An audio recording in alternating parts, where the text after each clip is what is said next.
આજકાલ સોમનાથ મંદિરને લઈને એક વિવાદ થયો છે.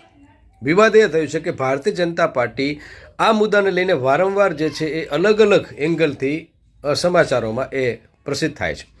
જેમ કે સોમનાથ મંદિર બને એ માટે જવાહરલાલ નહેરુ હકારાત્મક અભિગમ નહોતા ધરાવતા. બીજું, આજે સોમનાથ મંદિર ઉપર હુમલાને 1000 વર્ષ થયા છે. એ ઘટના જે છે ફરી પાછી તાજી થઈ છે.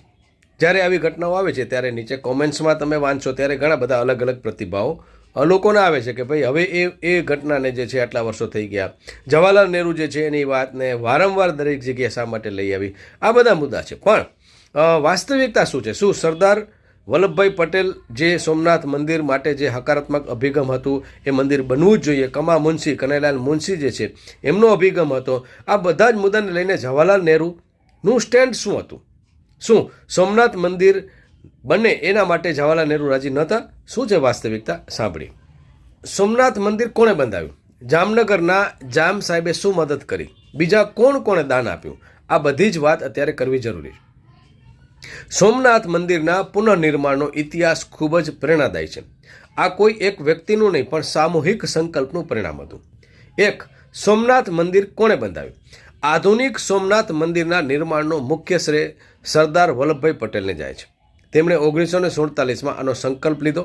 જોકે તેમના અવસાન બાદ આ કાર્યને પૂર્ણ કરવાની જવાબદારી કનૈયાલાલ માણેકલાલ મુનશી એટલે કે કમા મુનશી KM મુનશી ઉપાડી લીધી.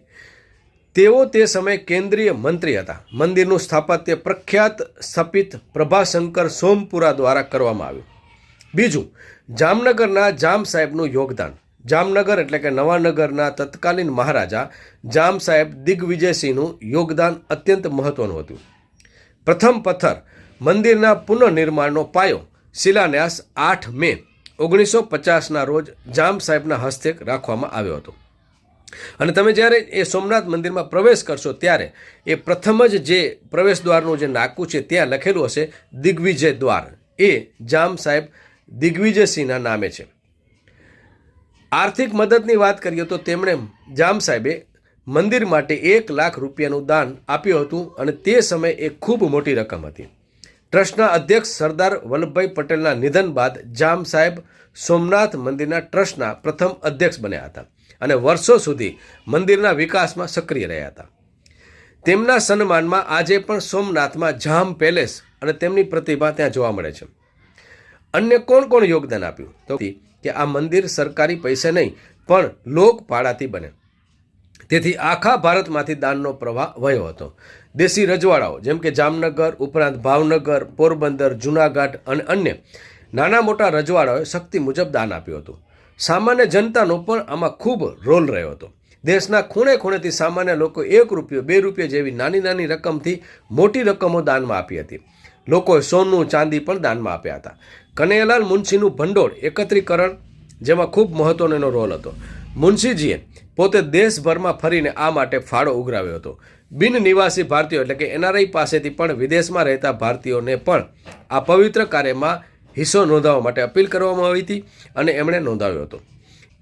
એક રસપ્રદ વાત એ પણ છે કે જ્યારે મંદિરનું ઉદ્ઘાટન 1951માં થયું ત્યારે જામ સાહેબે જ રાષ્ટ્રપતિ ડૉક્ટર રાજેન્દ્ર પ્રસાદનું સ્વાગત કર્યું હતું. ભલે નહેરુજી આ સરકારી સંડોવણીની વિરુદ્ધ હતા, પણ જામ સાહેબ અને મુનશીજીના મક્કમ નિર્ધારને કારણે આ કાર્ય સંપન્ન થયું. તો મિત્રો, હાલ જે અત્યારે ભારતીય જનતા પાર્ટી આ મુદ્દો ઉપાડ્યો છે તો એની વાસ્તવિકતા એ પણ છે કે નહેરુજી નહોતા ઈચ્છતા કે સરકારી ભંડોળમાંથી મંદિરનું નિર્માણ થાય, કારણ કે ભારત બિન સાંપ્રદાયિક દેશ છે, સેક્યુલર દેશ છે, એટલે સરકારી ભંડોળનો ઉપયોગ ન થાય. ભારત ત્યારે જે છે એ ગરીબ દેશ હતો. એટલે આ બધા ઘણા બધા મુદ્દા હતા. પણ આ મુદ્દાને લઈને અત્યારે ભાજપ જે છે એ ચર્ચાનો અને એક રાજકારણનો મુદ્દો બનાવ્યો છે. તો ખરેખર આપના મંતવ્ય શું છે? આપ શું માનો છો આ બાબતે? ચોક્કસ કોમેન્ટ્સમાં જણાવજો. નમસ્કાર, હું જામ જયવલસિંહ જાડેજા, મા ન્યૂઝ, મા આશાપુરા ન્યૂઝ, ગુજરાત.